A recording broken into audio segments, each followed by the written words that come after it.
This is Tammy Page Whitley with Wayne Page. Today is September the 4th, 2019. All right, Daddy. All right, what did you want me to tell you? I want you to tell me about the turkeys. About the turkey. Mm-hmm. Old me and Tom Beatty. You and Tom Beatty. And, well, we was up at Slim's having like the usual, drinking and everything, and it was right around Thanksgiving, and Martin Love had a big lot of turkeys down on Smith Street, back up in the woods out there and everything. He raised turkeys. And me and Tom decided we'd just go by there and just get us a couple turkeys. And because he had thousands of them out there. Y'all just gonna get one each. Yeah, and so, but we got out there, and Tom, he decided to get two, and I got one, but they were so heavy that he couldn't tow them. We had to tow them a half a mile down through the field out there, pull that old Dodge truck up in the woods out there, and all started out through there, and Tom said, I'm gonna set one of mine down. They just too heavy. I said, well, Tom, that's fine. Let's go. So we got on out there, and back then people put the turkeys in a lot, like a hog lot, instead of a house like they do now. They fenced them in. And so we got over the fence and everything, got out there, and we put Tom's in the back of the truck, tied his feet up and everything. And I said, Tom, I'm just gonna hold mine. He's just doing so good. And so Tom come around. I got in the truck. Tom come around, shut the door, and got in the old truck. And Tom backed up. And when he backed up, he backed off in the ditch. I said, oh my Lord. Here we are at 2 o'clock in the morning trying to be quiet. And anyway, Tom gassed that old thing, that old truck, and tires had them old rough mud grip tires on it, and on them gravels he's spinning, and it finally got traction. When it got traction, it ran right straight across the road, and the front wheels just went up on the bank, and the back of the front wheels are just hanging in the ditch. Well, it wouldn't back up. I'm sitting over there with a turkey in my arms, and him just looking around like, well, what we gonna do now? Turkey did. I said, Tom, come over here and get my turkey. Tom said, one of us gonna have to get out and push. We're gonna have to get this thing out of here. Lights coming on around see lights coming on around through the country. Tom come around, opened the door, and when he opened the door, reached in to get my turkey, I'd never been whooped like that in my life. Broke my nose. Did it really? Yeah. And because I think they weighed about 30 pounds a piece. The turkeys did. They had big turkeys. Yeah. And so we got him out, tied him up. Did you bleed? Yeah, nose bleeding and everything. Got him out. He got in there and revved her up, and I pushed, and it come loose, and back out in the road we went. It was in a driveway right there when you go across the creek right there below Love's Chapel Church. That creek down there, and you go up the hill to Jenny Beatty's house, Yeah. but the driveway goes up there before, and back in there then. There wasn't no houses in there now. I think there's houses back there. Yeah, they are. But anyway, we got to the house, and I was living over yonder on 27, me and your mom, and you're just a little bitty girl. And we got to the house, and I said, Tom, what we gonna do with these turkeys? He said, I don't know. They on the back of the truck. We can't leave them. What kind of truck he have? Old Dodge is an old Dodge Ram truck, an old one. And I said, I tell you what, let's put them. I had that 58 Chevrolet that I had the 409 engine in and everything. I said, let's just put them in the trunk of my car, and we'll do something with them in the morning. I got to work tomorrow. So we put the turkeys in the back of my car at 58. And next morning I got up, had to get up about 5:30, get ready to go to work. I got ready and went on to work. And I was in there working. At that time I was shipping clerk for Van Ply. And I was in there working and everything, and truck driver come in and said, whose 58 Chevrolet's that out there? I said, that's mine. Why, you want to buy it? He said, no, but boy, you got some nice turkeys. I said, I got what? He said, some nice turkeys. I looked there and they'd knocked the packing tray out, up there at the back glass called packing tray. They'd knocked them a hole up through the packing tray, and both of them had their heads just looking around. I said, oh my gosh. But anyhow, we Tom took them home with him. I called Tom. I said, Tom, got to do something with them turkeys. I said, I don't want them. And he said, well, if anybody wants one of them, give them one of them. If you don't want yours, and just, if you will, just bring it home this evening. Lord, I had to about turn that car upside down, wash it out, and the tray in the back all day. But neither one of us. Tom cleaned that one of his, and I give mine to a black guy. Poor turkeys. Yeah. The weekend come back into focus, didn't it, when he said you got 2 turkeys? 2 turkeys. Mm-hmm. And Lord have mercy, ain't no telling how many thousand got stolen over the years. Because people, all you had to do is walk out and pick one up. At night we picked that nut, the moon shining, this is bright. You could tell what color his eyes was picking him.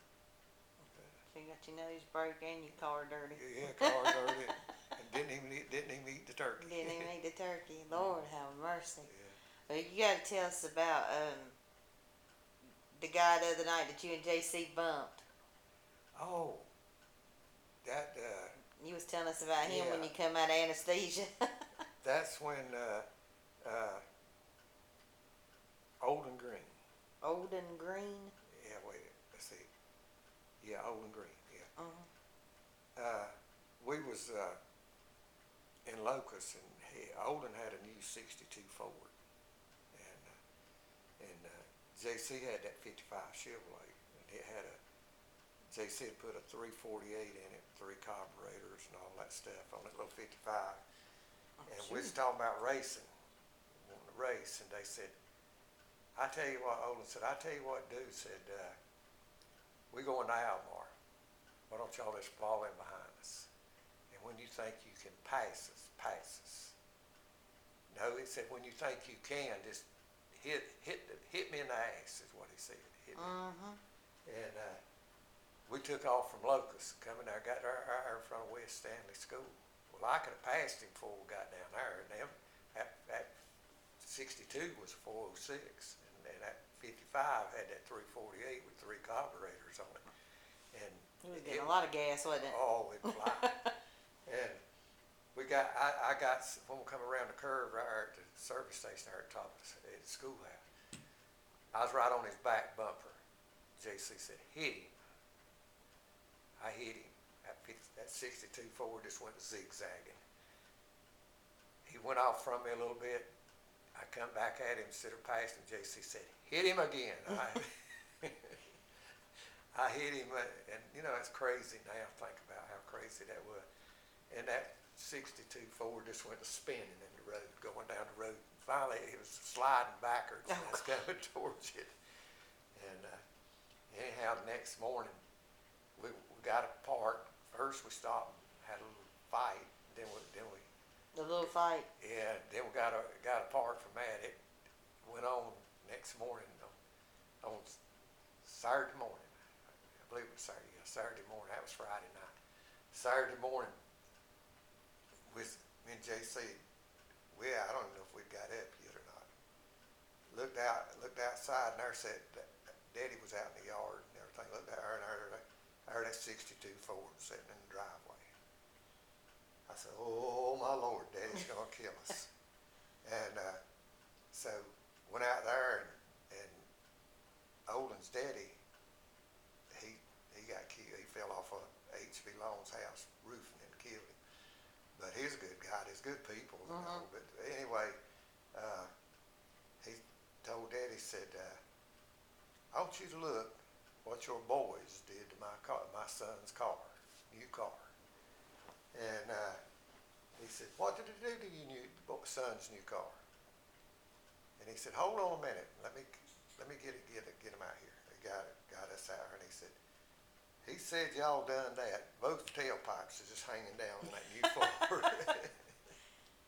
He said, did you do that? Daddy did. I said, yeah, 'cause I know Daddy'd kill you if you lied. And I said, yeah. He said, what in the world did you do something like that for, son? I said, well, he told us when we started that we was going to race, and he didn't want to race, and he said, let's go towards Almar, and if you think you can pass me, he said, pass us. And then he said, no, just hit me in the ice. And I said, when we got down there in front of West Stanley School, I said, I had plenty of power left, and I popped him. Daddy, I never forget, Daddy looked at me and he said, son, I think you're going to kill me. And me and JC was standing there together, and he said, y'all boys are going to kill me. This is the way you're going. Said, he looked at, and I started saying his name then. Anyhow, he said, he looked over at Olin. He said, did you tell him to hit you? He said, yeah, I told him to hit me. He said, well, looks like to me they done a good job. and he said, I tell you what y'all do. Y'all get in that thing and get out of my yard. And don't you never come back again. And that was the last we ever heard of it. We thought we'd had to fix that tailpipe. I bet his daddy was embarrassed that his son had a bigger part in it as he did. Yeah. So I tell you, talking about that little 55 Chevrolet, I was trying to think who JC dated. I think he dated Bernona Hope. But I ain't sure. Some of your mama's friends. Mama went to school with Bernona. Yeah, and I dated your mom. I was dating your mom. And it's back before we got engaged and broke up for 18 months. But anyhow, JC had that little 55. And we had been dating that night. We left your mama's. I had to have them home at 11 o'clock, you know. That was the curfew. And we was coming out the road, and we come up St. Martin Road, come through there, and we got to Oakburg.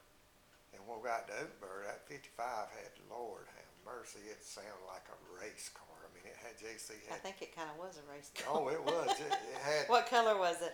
Green and white. And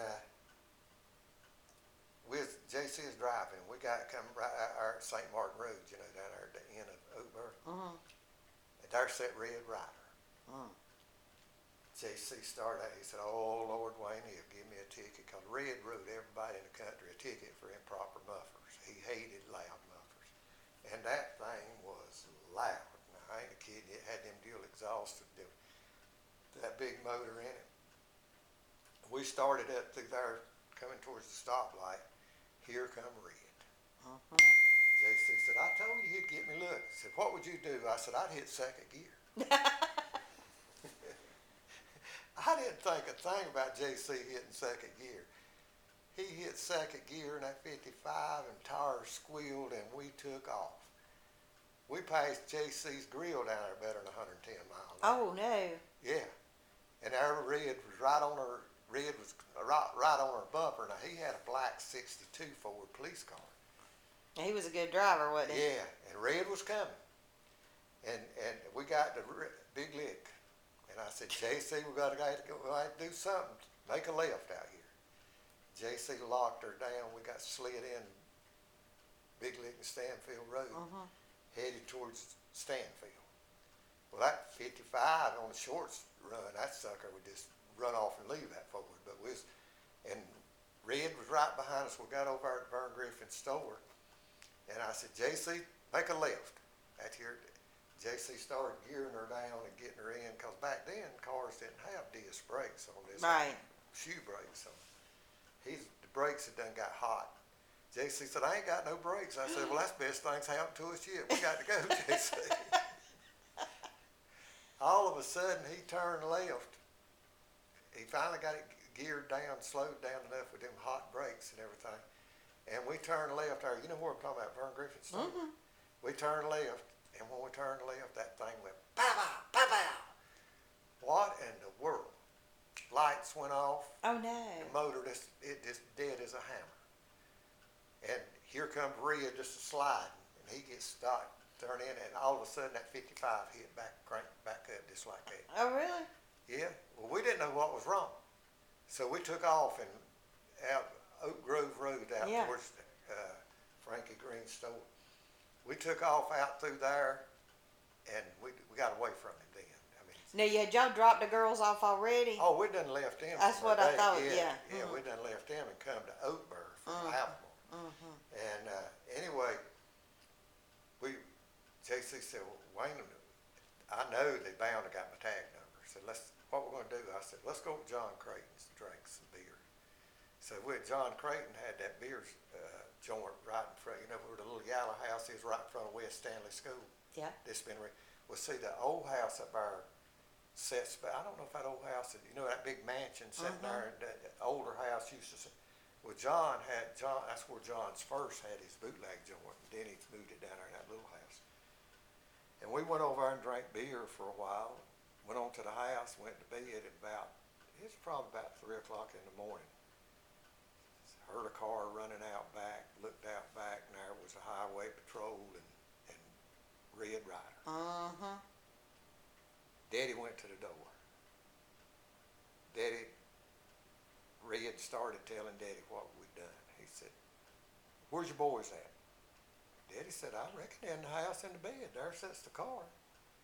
And he started telling what we'd done, run him through Oakburg and all that, and outrun him on it. He said, Daddy said, have you got a warrant? And he said, no, I ain't got no warrant. He said, well, what you doing here? And he said, well, I know it was them. Said, I know that 55 Chevrolet right there is that 55 Chevrolet. Said, I'll bet you $1 the motor's still hot in it, but it wasn't. We'd been home for a couple hours. He said, I'll get them. I got enough evidence I can get them. Daddy said, well, you get your evidence and then come back and get them. Get out of the yard now. And we went back. When they left, and Daddy asked us, said, did y'all do that? And JC said, yeah.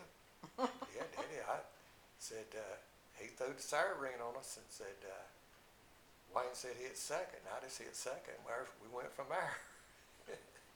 And but Lord have mercy, they took JC's license. So he did get back up with you? Oh, he got back up with us the next day or two. Yeah, they come out there with a handful of warrants. Yeah, because see, the car was JC's. And they got JC. I forget what all they charged JC for. But Bobby Jean Furr at the time, Bobby Jean owned Crawford Doors and everything, and he lived right there at the end of Elm Street when you get to Meadow on the right there. See, Bobby Jean, you get in trouble or something like that. Bobby Jean was like Grady Green. Certain people could just get you out of anything. And JC went and talked to Bobby Jean, and Bobby Jean said, I can get you, JC. He said, let me see what all you done, and let me see what I can get you out of. But anyhow, he got it broke down to reckless speeding and reckless driving, which took his license anyway. Yeah, but he's lucky he didn't go to jail. Oh yeah, but we always are doing something crazy. Lord have mercy. Good Lord, just look at us. That's all. He must have. Lena in the house praying. Yeah. That's exactly. Well, what we got any on hook? Oh, I'm trying to think something. I know about the Clemming in the fountain. I don't remember what y'all was talking about, but I remember y'all talking about Clemming in the fountain. I don't remember the story, but I'm trying to think what else. Hook. Lord, we done everything together. Robin wants to come sit with you one day and talk about her daddy. What we need to do is let me have a chance, but get her straightened out with her health a little bit and everything. And me and JC, we'll go down over in JC's garage down there. That's when you get. Yeah. You are to catch us all three now, like when we at the beach. You are